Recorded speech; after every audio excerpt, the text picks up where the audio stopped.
Поздравляю от имени Государственного собрания Иль-Тумен жителей республики. Нынче год особенный, связанный с пандемией, поэтому, хотя народу мало, да, тем не менее мы обязаны передавать из поколения в поколение почтение, память о тех руководителях республики, которые сыграли большую роль в развитии, становлении государственности нашей республики. Сегодня мы возложили цветы к памятнику Василия Васильевича Никифорова, Кюльмнюр, одного из ярчайших представителей плеяды руководителей республики, создателя и руководителя целого ряда востребованных временем культурных, политических, общественных, просветительских объединений, внесших большой вклад в культурное возрождение и просвещение народа Саха.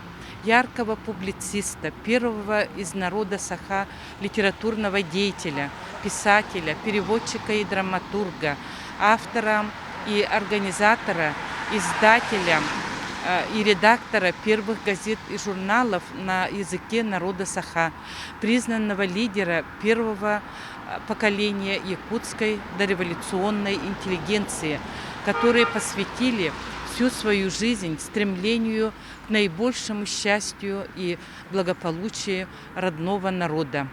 Мы не имеем права предавать забвению имена великих представителей нашего народа. Надо из поколения в поколение передавать память о самоотверженных борцах за счастье народа и на их примере строить достойную жизнь.